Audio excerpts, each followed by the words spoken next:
Welcome to the third section of Dawn News with Pez. Praise be to Yevon, to you, praise 12, all that good shit. So this is the section, a discussion section, that I kind of want to just loan out to you guys, where you can suggest what we talk about for the day.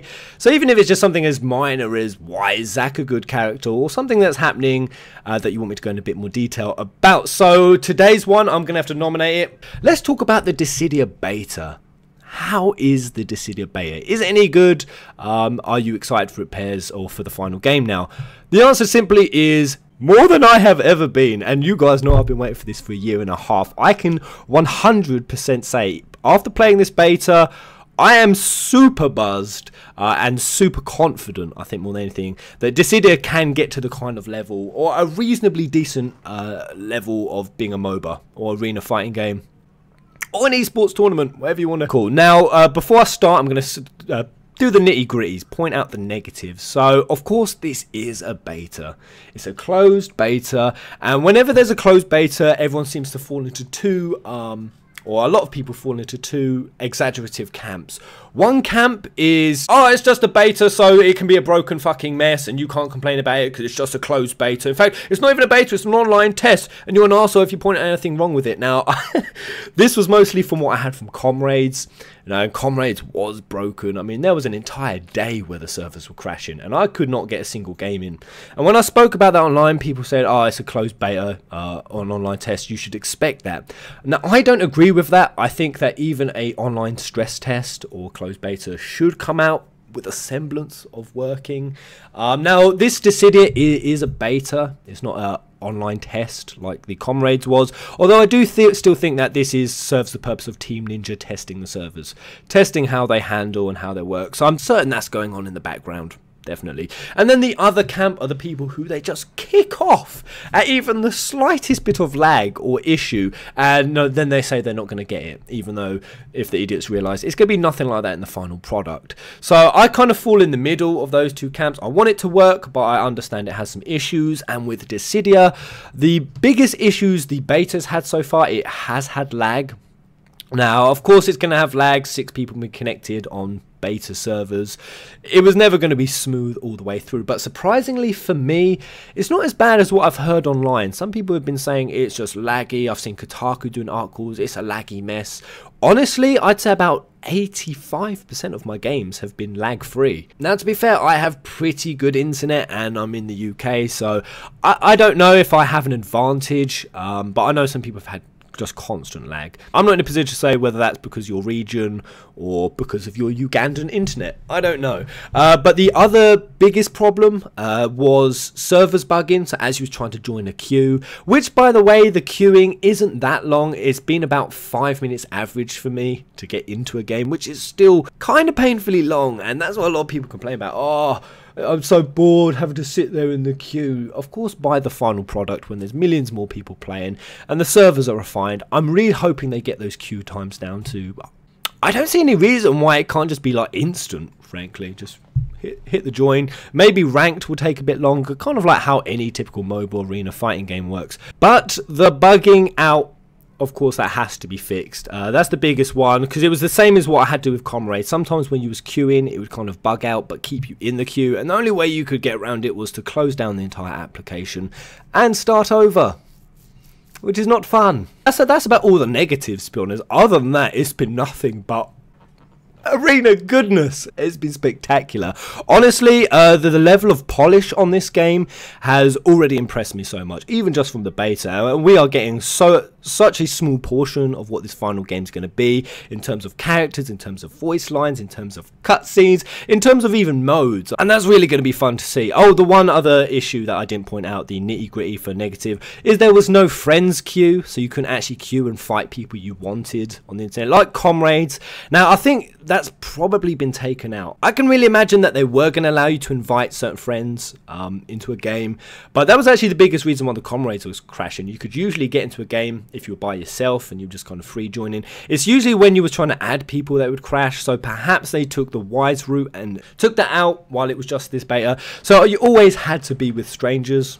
But getting back to the polish now, oh, everything from the character designs, the character details, the voice lines, the arena designs, the rearranged soundtracks.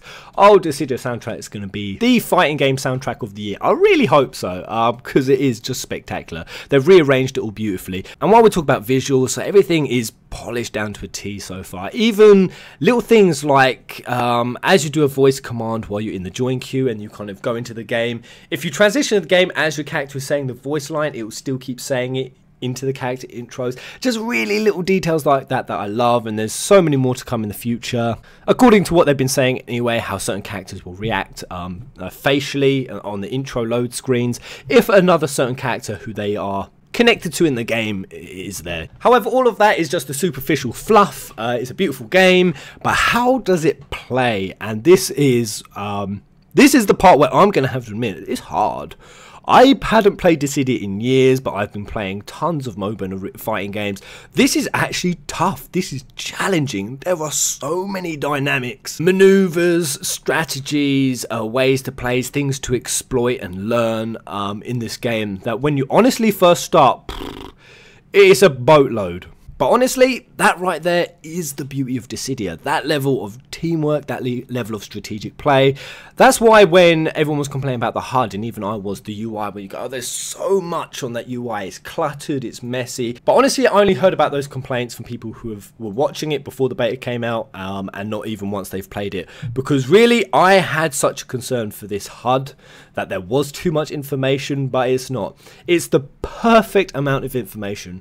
Because once you actually get a few hours into the game, the HUD, your brain instantly blanks it out. It's like any game. When you're playing it, your mind will just close off the unnecessary bits of information, and you don't even notice it. Honestly, while you are watching your character, watching the fight, watching the movement, you barely even notice the HUD, but then the beauty of it is that it's right there for when you need to look. When you need to assess the current status of your enemies, so what bravery attack or HP attack, oh no, are they in a position where they can now one-hit you and you now need to avoid them, or you need to try to get an attack in on them, what's happening with your teammates, where they're positioned, what's going on with your own HUD and UI.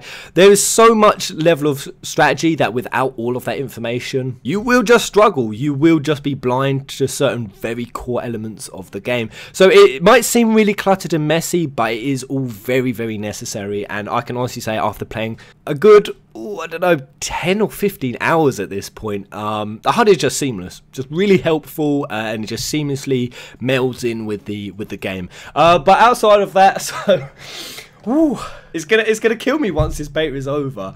It's gonna absolutely destroy me to then have to wait till January, because I'm addicted to it. I'm addicted to what characters I've been playing. Well, I've been playing some Terra.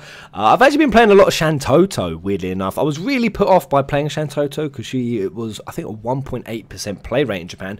Ridiculously low. In fact, the lowest character played. So I kind of wanted to play her but didn't, but I picked her up. She's a beast! She's evil, magnificently evil. Love this character. Also been playing a lot of Tidus and Varn, but honestly, it was so long ago that I played Dissidia that the differences between the characters and how they play is unlike any other game. I mean, like, literally every single character plays so differently. For example, Terra, she only gets supercharged up and powerful if you kind of don't attack for about 4 or 5 seconds. So you kind of have this option with her to more play the field and not be constantly attacking.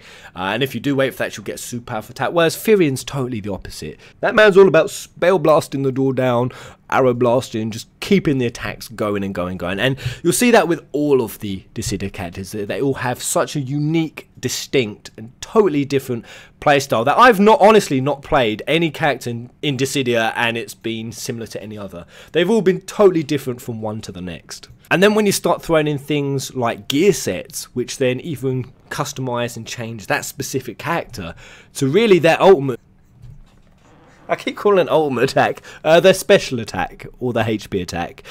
Totally different. How it lands is totally different between each gear set, and therefore how you have to play is totally different. So I really can't commend Team Ninja and Square Enix. They have done such a good job. Can't commend them enough. And even just things that outside of like HP and special attacks and gear sets, even just the basic controls. I mean, the movement is still like old Dissidia's, which is fantastic, and I love it. Especially with the heights. That's the thing about Dissidia, is even in games like Overwatch and League, 99% of the time, at least anyway, you're all fighting on just one terrain, one level, and your attacks are straightforward. And then you get some kind of characters like Farah that do take to the air, and then that totally changes the dynamics. Well, with Dissidia, there's just tons of layers. I mean, there's just tons of heights. You can fight at any different altitude in a height, and down attacks and up attack. Crazy good. The destructible terrains, that's another thing. The summons that you pick. I think there was only, I'm saying this off the top of my head, I think there was either 6 or 7 summons. I'm probably wrong on that. But again, what the summons are, you have to select as a team and what that does for your team, and the stat buffs or debuffs, or the way that that summon will butthole the enemy team into oblivion, totally changes. Honestly, I'm quite starstruck by this game. Super hype. I cannot give it a more emphatic review, frankly. Outside of those little issues, what's even been quite nice, weirdly enough, is there's been no shit talking. Simply because there's been no in-game chat system. There is no in-game chat system, and therefore when you fuck up, your teammate fuck up, there's no rage, there's no flaming, there's no kicking off, there's no arguing. And now whether that's going to change in the final product, of course it most likely will. I can't imagine they're not going to release a chat system. I'm saying that as nice as it has been not to have flamers and ragers and just generally things that make fighting games a really toxic community, toxic place to play. I mean, not that it bothers me. I've played them for so many years now, and I've been the flamer many years ago when I was like 14, 15. I actually had about 4 League of Legends account bans. I know, I'm confessing it, guys. I used to be that arsehole. I really did. Then I went full 360 and I started playing supports and really getting behind the idea that you have to support your team. I have climbed to Master, I've climbed to Diamond, and the only way I got to those heights was just by cooperating with my team. Trying to stay calm, try not to put them down, try not to point out the mistakes, even trying to diffuse arguments when they start. I even take it a little bit further. I like to use the in-game chat system to stir up shit on the enemy team. I'm telling you guys, that is fucking valid. If you want to climb high, if you see someone on the enemy team flame, report my Firion, he's trolling. Just honestly type, why is he trolling? Just type it, because they'll type back on the Firion, just stir them up. Basically getting the enemy on tilt. It's a horrible strategy, but it's a strategy. Man don't give 2 shits about honor when he trying to climb rank. And there is kind of like a little ranking system, even in just this beta. I don't think it really means much. You kind of start at like bronze E and you climb up to bronze D, bronze C, B, A, into silver, into gold. Although what I've noticed is you don't actually lose points. Every time you lose in this beta, you can only gain. So really there is like a small semblance of a ranking in this, but it's only kind of indicates how much you've played, not how well you've played, if you see what I mean. So that's kind of important. I would really like to know what they plan to do for the final product. I'm guessing this is what they plan to do, have this bronze, silver and gold. Hopefully that goes up into platinum and diamond as well, and you'll either lose or gain points. Now whether they're gonna base how many points you gain on, I think it was on your own performance so far from what I've seen. Some other games kind of take the rankings. If you're fighting a team that's got an average score, an average ranking score that's higher than yours, then you'll win more for that game. We really don't have more details, and these are the kind of questions that I'd really like Hamza to answer, or for people to ask in a goddamn interview. Start asking some good questions. So yeah, while there'll inevitably be a chat system, it's just been nice to play it without, because everyone is just there because they can't flame. They just focus on the game. You don't get anyone AFKing or purposely losing or getting pissed off. They just play, because that's all you can do. Is just play. I really hope this doesn't turn into a toxic community. Not that it would bother me, but I know this could be a real turn off for other people. And Final Fantasy fans can be arseholes. So we're just going to see how that plays out. This is like a whole new era. A whole new era in Final Fantasy, and I really think Dissidia is that. I have maintained from day one that this could be Square's biggest earner if they went about it the right way. There it is. That is my super long review of Dissidia. Gameplay, just 10 out of 10. Thoroughly enjoyable all the way through. A few gripes, a few moans that you can point out. A few, well, actually going to say glitches. There's actually been no glitches. I was really expecting more kind of issues with when you swing the swords, for some of them not to connect sometimes. There's been nothing like that. I've never I've never had a moment in a fight where I thought I landed a hit but it didn't register properly or registered theirs before. Never had any of that. So really promising beta, really promising for 30th of January. And once they throw in those tons of other characters, because this beta has excluded all of the ones that have been released since the original arcade. We're talking Jekt, Exdeath, Sephiroth, the whole lot. They ain't been in it. So when those characters come, it's going to be good, because it's going to totally change up, even just from the beta, the entire dynamic of the game. But there it is. Let me know what you guys think. Have you been playing the beta? How would you rate it? What's good? What's bad? Let me know in the comment section below. Until tomorrow. Yeah, until tomorrow. See you in the morning, guys. Goodbye.